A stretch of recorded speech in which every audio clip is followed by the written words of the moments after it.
She is an award-winning international sales trainer and known as being the entrepreneur's godmother. Tell me a little bit about yourself. So I am Alison Edgar. I'm the Managing Director of Sales Coaching Solutions, and I am the Entrepreneur's Godmother. And what I do is I work with startups, micro businesses and owner-managed businesses and sales teams, because ultimately if they don't sell, they don't have a business. So I teach them the 4 key pillar areas of sales, which I created around behaviours, also around sales process, around strategy, and it also gives them confidence, so we get some fantastic results. How did that title come about?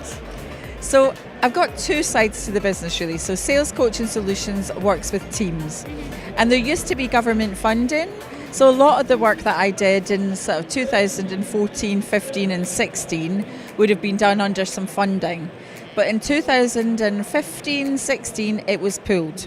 So the poor people who are the startups, the micros and the owner-managed businesses, they don't have a lot of cash. So I had to create a new brand that would be able to work with them in groups. So rather than working with them individually, work with them in groups. So I didn't have a name for it. Literally, it was going to be AlisonEdgar.com, and I thought, you know what, that's a bit dull. That just does not reflect, what I want to generate. So I phoned my friend in London who makes gin. He runs a gin company. And I said, I need a name for my personal brand. And he said, that is so easy. And I said, is it? He said, you are the entrepreneur's godmother. And I'm like, I so am the entrepreneur's godmother. So I trademark it, I wear it, and I own it. And you are the author of a book. Tell us about your book. I am. So, and it's interesting with the book because I'm dyslexic. So I really struggled to write. Even now, I really struggle to write. And it used to be, again, I think I kind of hold myself back, and members of my team would write blogs, and they would say, I'm writing a blog, and I'm like, I can't do that. Oh, I can't do that, I can't do that. And then one day I went, you know what? Who tells me I can't do that? I'm the only person that's stopping me from doing what I want. So I started to write my first blog, and then I actually started to enjoy writing. So it took me about a year. And we worked, again, some days, because I'm easily distracted, like the team members had to physically tie me to a chair and make me write. And then I had to get, one of the team members had to help me. So I would dictate, she would write, I would write, she would dictate. It was just backwards and forwards. But we created Secrets of Successful Sales, which includes my methodology, again, around the behaviours, the strategy, the process, and gives confidence. But it's been amazing, honestly. I think it's probably one of the most emotional journeys that I've ever been on, because I think when you write a book, when you speak to someone face to face, you can kind of maneuver things, can't you, and you can control the situation, but once you've written it, it's out of your control. And my first worry was, will anyone buy it? Because it's not really sales, it's marketing really. People go onto Amazon, there's not much you can market around it. And then my biggest fear, what if it's rubbish? Literally, what happens if people just don't like it? So the day that it launched on Amazon, it sold out. It just literally, I had a strong strategy. So for example, I've got Emma Jones from Enterprise Nation. She did the foreword for it. Mark Wright, the Apprentice winner, did the testimonial. Jordan Dakin, again, I've got good testimonials. And also what I did was I worked with them and they promoted it on their social media. So I think that's why it sold out. But one of the things I really didn't expect was the feedback.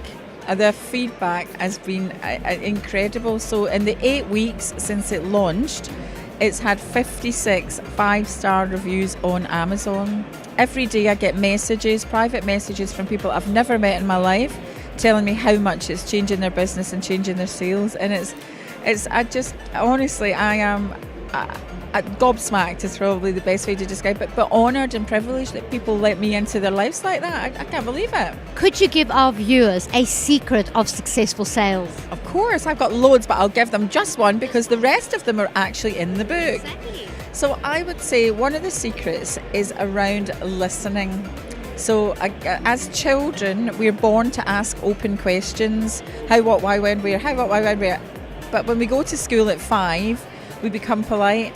can I, will you, would you like me to? And you know as an interviewer that it's imperative you ask open questions because the other person talks. And when the other person talks, they give you information, and information is power, and it's only when you've got that information you can match what you sell. So that's my top secret tip, is use open questions.